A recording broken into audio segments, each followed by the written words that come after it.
بسم اللہ الرحمن الرحیم۔ مولانا، آج ہم آپ کی خدمت میں حاضر ہوئے ہیں یہ سوال لے کر کے کہ نصاب تعلیم کو لے کر کے مدارس کے سروے کے پس منظر میں دارالعلوم دیوبند کی طرف سے ابھی 2 روز پہلے جو ایک فیصلہ آیا ہے، اس سلسلے میں اصلاح نصاب اور نصاب تعلیم میں ترمیم اور اصلاح کے جو اصل دعوے دار رہے اور اس کا سب سے پہلے بیڑا اٹھانے والی دارالعلوم ندوۃ العلماء کی تحریک رہی، تحریک ندوۃ العلماء جس کے نام سے جو موسوم ہے، اور بانی ندوہ مولانا مونگیری رحمۃ اللہ علیہ کا یہ خواب تھا کہ نصاب تعلیم ایک ایسا وضع کیا جائے جو بڑا جامع اور شامل ہو، اور اس میں دینی اور عصری دونوں تقاضوں کا خیال رکھا جائے۔ اور علامہ شبلی رحمۃ اللہ علیہ نے اس کو مزید سنوار کر اور منقح شکل میں پیش کیا، لیکن افسوس کے ساتھ یہ کہنا پڑتا ہے کہ تحریک ندوہ نے جس چیز کا بیڑا اٹھایا اور جس چیز کو بڑے شد و مت کے ساتھ پیش کیا، افسوس کے ساتھ دارالعلوم جو اس کا قائم ہوا اس میں اس چیز کا صحیح طور پر نفاذ نہیں ہو سکا، اور علامہ شبلی کو اسی لیے ندوۃ العلماء سے خیر آباد کہنا پڑا، ندوہ چھوڑنا پڑا، کہ وہ چاہتے تھے کہ ایک ایسا نصاب تعلیم پیش کیا جائے جو دینی مضامین کے ساتھ ساتھ عصری مضامین پر بھی مشتمل ہو۔ اس سلسلے میں طلباء کے درمیان آج کل بڑی بے چینی ہے، بڑا اضطراب ہے کہ دارالعلوم دیوبند نے تو اپنا موقف کلیئر کر دیا ہے، لیکن ابھی تک ندوۃ العلماء کی طرف سے کوئی اسٹیٹمنٹ اس طرح سے اس تعلق سے سامنے نہیں آیا ہے، اور ان کی طرف سے ابھی سکوت ہے، خاموشی ہے، اور طلباء کے اندر بڑی بے چینی ہے، اور طلباء چاہتے ہیں کہ جیسے دارالعلوم دیوبند نے ایک اعلان کر دیا ہے کہ ندوۃ العلماء کی طرف سے بھی کوئی صریح اور صاف موقف سامنے آئے۔ اس تعلق سے ہم آپ کی خدمت میں آج حاضر ہوئے ہیں، آپ اس سلسلے میں کیا فرماتے ہیں؟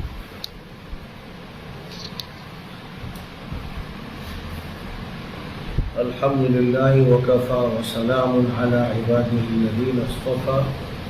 اما بعد۔ تحریک ندوۃ العلماء کا جہاں تک تعلق ہے، جن مقاصد کے لیے اس کا قیام عمل میں لایا گیا تھا، اور 19ویں صدی کے اواخر میں جو قدم اٹھایا گیا تھا، جب اس ملک پر انگریزوں کا غلبہ تھا، تو ان مقاصد میں اہم ترین مقصد یہ تھا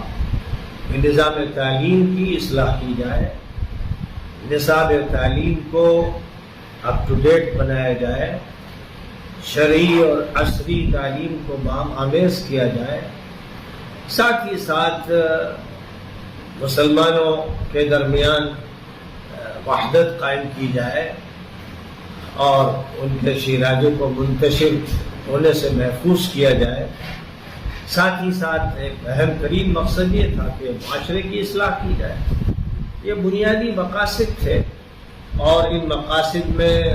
اولیت نظام تعلیم اور نصاب تعلیم کو تھی، کیونکہ انسان تعلیمی اداروں سے تیار ہوتا ہے، جیسی تعلیم دی جاتی ہے، جیسی تربیت کی جاتی ہے، ویسے افراد تیار ہوتے ہیں۔ جو کیڈر ہمیں بنانا ہے، جو چیلنجز ہمارے سامنے ہیں، جو مسائل منہ کھولے کھڑے ہیں، ہمیں ان کا حل پیش کرنا ہے، ان کا جواب پیش کرنا ہے۔ مقصد یہ نہیں ہوتا ہے کہ نام تعلیم کا ہو اور کچھ علوم روایتی طور پر پڑھا دیے جائیں اور انسان کو شریعت کی مختصر سی معلومات حاصل ہو جائیں، یا بہت کچھ میخ نکالی جائے جس کا زندگی میں کوئی حاصل نہیں ہوتا ہے۔ تو بہرحال تحریک ندوہ اس مقصد کے لیے قائم کی گئی تھی، اور مولانا مونگیری رحمۃ اللہ علیہ نے جو خاکہ پیش کیا تھا، افسوس یہ ہے کہ اس خاکے پر آج تک عمل نہیں ہوا، اور پھر علامہ شبلی نعمانی نے جو اس خاکے میں رنگ بھرنے کے لیے تجاویز پیش کی، اور اپنے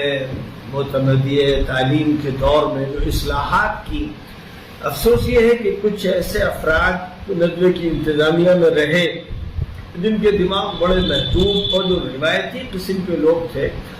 مقلد جامد، انہوں نے نہ تو مولانا مونگیری کے خاکے کا لحاظ رکھا اور نہ شبلی نعمانی کی اصلاحات پر توجہ دی۔ شبلی نعمانی کا اصرار تھا کہ انگریزی پڑھائی جائے، اس طرح کے اچھے سے اچھے گریجویٹ تیار ہو، سنسکرت پڑھائی جائے تاکہ ہم اچھی طرح سے ہندوؤں سے واقف ہوں، ان کو خطاب کر سکیں، ان کی مذہبی کتابوں کو بھی سمجھیں، ان کے درمیان دعوت کا کام کریں۔ ہندی پڑھائی جائے جو ظاہر ہے کہ اس وقت ملک میں اتنی پھیلی ہوئی نہیں تھی اور وہ سرکاری زبان نہیں تھی، لیکن انہوں نے بہرحال ہندی اور سنسکرت اور انگریزی پر توجہ دلائی۔ اور ظاہر ہے کہ سائنس اور جنرل نالج یہ تو لازمی علوم تھے جن کو پڑھایا جانا تھا۔ تو یہ جو مدرسے کی تاسیس کے دور میں خاکہ طے کیا گیا، افسوس ہے کہ اس پر عمل نہیں ہوا۔ ایک پہلو پر تو توجہ ہوئی کہ عربی زبان کا ایک نصاب تیار کیا گیا اور عربی زبان پر زیادہ سے زیادہ توجہ دی گئی، لیکن جتنی توجہ عربی زبان پر دی گئی تھی، اگر اس کی آدھی توجہ بھی انگریزی پر، ہندی پر، سنسکرت پر، سائنس پر دی جاتی تو آج بہت اچھے گریجویٹس ہمارے درمیان تیار ہو جاتے اور وہ ملک کے مسائل پر بھی پوری قدرت کے ساتھ گفتگو کرتے اور غیر مسلموں کو خطاب کرنے کی ان کے اندر صلاحیت ہوتی۔ دراصل یہ ایک کمی تھی جو چلی آ رہی تھی، اور اللہ تعالیٰ نے خاص طور پر 1980 سے مجھے ایک توفیق عطا فرمائی، میں جو بھی نسلیں 1980 کی بعد تیار ہوئی وہ اس کی شاہد عدل ہے کہ کلیت الشریعہ کا نظام الحمدللہ ریاض سے آنے کے بعد میں نے تیار کیا اور اس کے نصاب کو بھی عربی زبان میں نئی شکل میں تیار کر کے پیش کیا، اس کو طبع کرایا اور اس کے ایک ایسے نظام کو ڈھالنے کی کوشش کی کہ عالمیت کی سند بی اے لیول کی ہو اور فضیلت کی سند ایم اے لیول کی ہو۔ پھر آگے چل کر میں نے ندوے سے عادل امین حرازی یمانی کو ڈاکٹریٹ کرایا، یعنی ندوے سے ڈاکٹریٹ کی سند دی گئی اور اس کو تکمیل کا عنوان دیا گیا۔ ساتھ ہی ساتھ معہد الدعوہ کا جہاں تک تعلق ہے، حضرت مولانا علی میاں صاحب رحمۃ اللہ علیہ نے اس کا جو اردو میں نصاب تیار کیا، نظام تیار کیا، وہ میرے حوالے کیا تھا کہ میں اس کا عربی میں ترجمہ کروں اور اس کو نظام اور نصاب کے ساتھ تیار کر دوں۔ تو الحمدللہ وہ کام بھی کیا اور اس معہد میں ابتدائی دور میں تدریس کا فریضہ انجام دیا۔ اور جہاں تک تعلق ہے المعہد العالی للقضاء والافتاء کا، تو وہ تو جمعیت شباب الاسلام نے قائم کیا، شہر میں دارالقضاء قائم کیا اور پھر ندوے کی انتظامیہ سے اجازت لے کر دارالقضاء کو ندوے میں منتقل کیا، پھر اس کو المعہد العالی للقضاء والافتاء کی حیثیت دی گئی اور میں ہی اس کا ڈائریکٹر رہا۔ اور جہاں تک تعلق ہے کلیت الدعوہ کا، وہ تو میرے لیے قائم کیا گیا اور مجھے اس کا امیر بنایا گیا۔ تو یہ بہرحال اللہ کا فضل و کرم ہے کہ کلیت الشریعہ ہو یا المعہد العالی للدعوہ ہو یا المعہد العالی للقضاء والافتاء ہو یا کلیت الدعوہ ہو، ان سب میں بنیادی طور پر جو کام کرنا تھا وہ اس کی اللہ نے توفیق عطا فرمائی۔ لیکن جو اصلاحات شروع سے ہونی ضروری تھی ابتدائی درجات میں اور ثانوی درجات میں مسلسل باصرار یہ کہتا رہا انتظامیہ کے ذمہ داروں سے کہ ہمارا جو ابتدائی نظام ہے اس کو ایک پرائمری اسکول کی طرح ہونا چاہیے اور ثانوی نظام سیکنڈری اسکول کی طرح ہونا چاہیے، اور ہمارے یہاں نظام تعلیم میں اس بات کی فکر کرنی چاہیے کہ ہائی اسکول لیول تک طلباء کی تعلیم ضرور ہو جائے۔ اور پھر میں نے اس موضوع پر جب کتاب لکھی کہ ہمارا نصاب تعلیم کیا ہو، تو میں نے مولانا مناظر حسن گیلانی رحمۃ اللہ علیہ اور مولانا ابوالکلام آزاد رحمۃ اللہ علیہ کی تحریرات کے ذریعے سے یہ بات سمجھائی کہ وہ حضرات بھی اسی کے قائل تھے کہ ضرورت اس کی ہے کہ ہائی اسکول لیول تک ہمارا جو نظام تعلیم ہے وہ پورے عالم عربی میں الثانویہ العامہ سے تمام طلبہ پڑھتے ہیں، دینی مضامین بھی پڑھتے ہیں اور اس کے بعد وہ کسی فیکلٹی میں جاتے ہیں، کوئی کلیت الشریعہ میں جاتا ہے، کوئی کلیت الطب میں جاتا ہے، کوئی کلیت الہندسہ میں جاتا ہے۔ تو الثانویہ العامہ کے بعد یعنی جو سیکنڈری ایجوکیشن ہے، ہائی اسکول لیول کی جو ایجوکیشن ہے، اس کے بعد پھر وہ کسی کالج کو اختیار کرتے ہیں۔ ضرورت اس بات کی تھی کہ اس نظام کو ندوے میں اختیار کیا جاتا، لیکن بہرحال میں افسوس ہی کر سکتا ہوں کہ اس کو نہیں اختیار کیا گیا. تو پھر میں نے جب نصاب تعلیم اور نظام تعلیم پر گفتگو کی اور کتاب لکھی اور تحریک ندوہ کو اثر نو برپا کرنے کی کوشش کی تو میں نے یہ ضروری سمجھا کہ میں ایک ادارہ بڑی وسیع اراضی پر ایسا قائم کروں کہ جس کو میں ایک اسلامک یونیورسٹی کی شکل دے سکوں. تو میں نے جامعہ سید احمد شہید رحمۃ اللہ علیہ ملی آباد کی تحصیل میں قائم کیا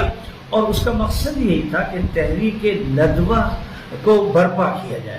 وہ تحریک ندوہ کے خلا کو پر کرے. وہ تحریک کے جو ایک طرف اصلاح معاشرہ کا کام کرنے کے لیے وجود میں لائی گئی اور شیرازہ بندی کے لیے امت مسلمہ کی تیار کی گئی اور تعلیم کی اور نظام تعلیم کی اور نصاب تعلیم کی اصلاح کے لیے وہ تحریک برپا کی گئی. اگر وہ مرکز میں کمزور پڑ گئی ہے یا وہاں عمل نہیں ہو پا رہا ہے تو میں نے جامعہ سید احمد شہید میں اس کا تجربہ شروع کیا اور بہت سی اصلاحات کی. اور حضرت مولانا علی میاں صاحب رحمۃ اللہ علیہ ہر سال ہمارے جلسے میں جب شریک ہوتے تو بڑے جوش و خروش سے خطاب فرماتے تھے اور انہوں نے تحریری طور پر یہ لکھا کہ مجھے تحریک ندوہ کے جو ادارے ہیں، ندوے کی جو شاخیں، ان میں جو سب سے زیادہ عزیز ہے اور جو میرے دل کے قریب ہے وہ جامعہ سید احمد شہید. تو مولانا چونکہ یہی چاہتے تھے کہ جو اصلاً مولانا مونگیری مولانا شبلی کا نظام تھا اسے برپا کیا جائے. جب میں نے تفصیل کے ساتھ اس کو اپنی کتاب ہمارا نصاب تعلیم کیا ہو میں پیش کیا تو مولانا نے اس پر مقدمہ لکھا، بڑی خوشی کا اظہار کیا اور مکمل تائید کی اور باقاعدہ وصیت کی کہ اہل مدارس کو چاہیے کہ اس نظام کو اختیار کریں. تو اس سے بات سمجھ میں آئی کہ جو مولانا چاہتے تھے وہ ان کے دور نظامت میں بھی اس لیے نہیں ہو سکا کہ جو عملہ تھا اس عملے نے اس پر پوری توجہ نہیں دی اور اس رخ پر وہ کام نہیں کر سکا. اب آج جو اس وقت صورتحال ہو رہی ہے یعنی حکومت کی طرف سے جو جائزہ لیا جا رہا ہے، چیکنگ کی جا رہی ہے اداروں کی، دینی مدارس کی، ان کے نظام تعلیم کی، نصاب تعلیم کی، طلبہ کے حالات کی اور ان کے فنڈ کی، یہ ساری جو باتیں زیر تحقیق ہیں. ان کے بعد بڑی شدت کے ساتھ اہل مدارس نے دباؤ محسوس کیا اور میں بہرحال اہل دیوبند کو داد دیتا ہوں کہ جب مسئلہ ہندی کا سامنے آیا، انگریزی کا سامنے آیا تو دیوبند نے اس معاملے میں ایسی پہل کی کہ جو مرکز المعارف ہے وہ دیوبند نے قائم کیا اور انگریزی میں دیوبند کے فضلاء اس طرح تیار کیے گئے. اس میں عمر گوتم صاحب کی بڑی کوششیں ہیں، مولانا بدر الدین اجمل صاحب کی بڑی کوششیں، اور میں پہلے دن سے ان کوششوں میں شریک رہا. دلی میں جو مرکز قائم ہوا، ممبئی میں جو مرکز قائم ہوا، میں وہاں جاتا رہا اور طلبہ کو خطاب کرتا رہا. تو وہاں سے جو ٹیم تیار ہوئی وہ ایسی ہوئی کہ ایک طرف قاسمی ہے، دوسری طرف وہ انگریزی کے رائٹر بھی ہیں، وہ انگلش میگزین نکالتے ہیں. ایک ٹیم ایسی تیار ہوئی. یہ کام بہرحال اصل تو ندوے کو کرنا چاہیے تھا. ندوے کی طرف سے انگریزی کا ایک پرچہ نکلتا ہے لیکن ظاہر ہے کہ وہ ندوی فضلاء نہیں نکالتے ہیں. بعض ندوی فضلاء بھی اس کی فکر کرتے ہیں اور ان کے اندر کی صلاحیت ہے وہ بتا بھی لیتے ہیں. تو آج کی جو صورتحال پیدا ہوئی ہے جس میں دیوبند کی طرف سے مولانا ارشد مدنی صاحب نے یہ اعلان کیا کہ اب ہم ہائی اسکول کو لازمی قرار دیں گے، اور مولانا محمود مدنی کی بھی جو کوششیں چل رہی ہیں کہ تمام مدارس کے اندر وہ یہ چاہتے ہیں کہ جو ڈسٹینس ایجوکیشن کا ابھی سسٹم چل رہا ہے سرکار کی طرف سے جس کے ذریعے سے مدارس کے طلبہ ہائی اسکول کر سکتے ہیں، اس کو تو انہوں نے بہت سے مدارس میں شروع کر دیا ہے جن کا جمعیت کے ساتھ تعلق ہے. اور مولانا ارشد صاحب نے بہت بڑا فیصلہ کیا، تاریخی فیصلہ کیا کہ اب دارالعلوم دیوبند میں بھی ہائی اسکول کی تعلیم لازم ہو جائے گی. ایسے موقع پر ندوۃ العلماء کی طرف سے جو بات آنی چاہیے تھی وہ اس سے بہت آگے کی آنی چاہیے تھی کہ صرف ہائی اسکول نہیں، ہم انٹر بھی کرائیں گے، ہم بی اے کے لیول تک بھی پہنچائیں گے. اور جہاں تک شرعی علوم ہے کوئی مشکل کام نہیں ہے کہ ایک طالب علم قرآن کا ترجمہ بھی پڑھ لے اور اس کی متوسط تفسیر پڑھ لے اور منتخب حدیثیں، ضروری نہیں کہ کتب ستہ پوری پڑھائی جائیں، دہرائی جائے، باری برکم نصاب بنایا جائے۔ پورے عالم عربی میں کہیں پر کتب ستہ کا لمبا چوڑا درس نہیں ہوتا، ایک روایتی تقلیدی بات ہے، اس میں اس کا علم سے تعلق نہیں ہے، روایت سے تعلق ہے۔ تو منتخب احادیث کا درس ہونا چاہیے اور فقہ کے مسائل کے بھی تکرار نہیں ہونا چاہیے۔ اس طرح ہونا چاہیے کہ جو ابواب پڑھائے جا چکے ہیں ان کے بعد کے ابواب پڑھائے جائیں، اور زیادہ تر وہ ابواب جن کا تعلق آج کے دور سے ہے ان پر توجہ دی جائے۔ بار بار کتاب الطہارہ، کتاب الصلاۃ، کتاب الصوم کو دہراتے رہنا، ان پر بحثیں کرنا اور اناف و شوافے کے اختلافات پر بڑی لیدیں کرنا، یہ فضول بکواس ہے جس کی ادنا ضرورت نہیں ہے۔ اور اس کے علاوہ نظمیں بھی تو خیر نہیں، لیکن جہاں فلسفے کی اور منطق کی ڈھیر سی کتابیں پڑھائی جاتی ہیں، ان کو چاہیے کہ یونانی منطق کو چولہے میں ڈال دیں اور اسلامی منطق، قرآنی منطق، نبوی منطق کو پڑھیں اور پڑھائیں۔ تو بہرحال اصلاحات بہت سی کرنی ہے۔ طلبہ میں اس وقت زیادہ بے چینی، بہت یعنی 3-4 سال سے طلبہ میں جو بے چینی ہے وہ سب دیکھ رہے ہیں۔ طلبہ کے اندر جو ہیجان پیدا ہوا اور انتظامیہ نے جو ساتیاں کی جن کی بنیاد پر طلبہ میں ایک طرح کی بغاوت سی پیدا ہو گئی، جس کو میں نے کنٹرول کیا اور طلبہ سے کہا کہ تم لوگ صرف دعا کرو، کوئی بھی ایسا ایکشن نہیں ہونا چاہیے جس سے ادارے کو نقصان پہنچے۔ لیکن طلبہ میں بے چینی، اور ایک بڑی تعداد طلبہ کی ایسی رہی جو اسی بے چینی کے عالم میں نظمے سے دور کر دیے گئے، محروم کر دیے گئے، ان کے داخلے نہیں لیے گئے، اور ایک ایسا نظام بنایا گیا بالکل بے وقوفانہ کہ جو عالیہ رابعہ سے فارغ ہو وہ تکمیل کے درجے میں جائے گا، پھر وہ فضیلت کے درجے میں جائے گا۔ یہ ایسی فضول بات ہے کہ جو بھی اس کو سنے گا اسے تعجب کرے گا کہ تکمیل آخری چیز ہوتی ہے۔ اور میں نے ڈاکٹریٹ کو تکمیل کا مرحلہ قرار دیا تھا، اور اسی مرحلے میں عادل یمانی صاحب کا ڈاکٹریٹ کا رسالہ منظور ہوا تھا۔ تو تکمیل جو ہے وہ آخری لفظ ہے، اس کے بعد پھر نقص نہیں پیدا کیا جاتا۔ تو جہاں تک تعلق ہے عالیہ رابعہ کا، وہ بی اے کے لیول کا درجہ ہے، اس کے بعد فضیلت کے 2 درجے ہیں جو ایم اے کے لیول کے ہیں، اور اس کے بعد مرحلہ تکمیل کا آتا ہے جو ڈاکٹریٹ کے لیول کا ہے، اگر ڈاکٹریٹ کا نظام شروع کیا جائے۔ تو بہرحال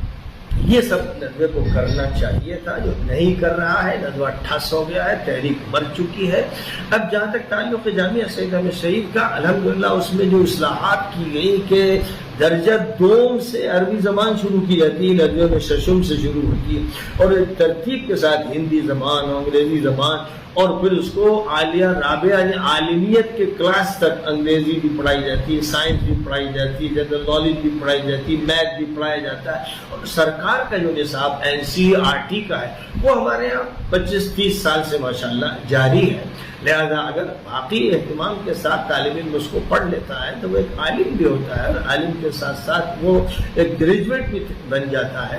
اور اگر وہ اپنی اچھی استعداد انگلش میں اور ہندی میں پیدا کر لے تو ایک اچھا داعی مبلغ بن سکتا ہے۔ تو بہرحال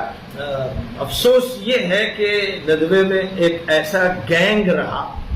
جو ہمیشہ جامعہ سید احمد شہید میں کوئی نقص نکالتا رہا، کوئی نہ کوئی عیب نکالتا رہا۔ جو اصلاحات کی گئی ندوے میں قبول نہیں کی گئی، اور جہاں وہ اصلاحات ہوئی ان کے بارے میں بھی کچھ نہ کچھ ایسی بات کرتا رہا جس میں مذمت کا پہلو ہو۔ تو یہ ساری باتیں وہ تھیں جو کوئی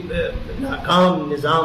اختیار کرتا ہے، اور اس میں ایک ایسا ٹولہ بن جاتا ہے جس کے مفادات وابستہ ہو جاتے ہیں، تو اپنے مفادات کے چکر میں ادھر ادھر کی باتوں میں لگاتا ہے۔ میں طلبہ سے یہ کہوں گا جو طلبہ بے چین ہیں اور جانتے ہیں کہ ندوے سے فارغ ہونے کے بعد نہ عالم عربی میں اب ان کی کوئی پوچھ ہے، وہاں تو وہ دہشت گرد قرار دیے جا رہے ہیں، مولانا ابوالحسن علی ندوی دہشت گرد قرار دے دیے گئے، تو ندوے کی باہر کوئی پوچھ نہیں ہے، اور ملک میں بھی اب جو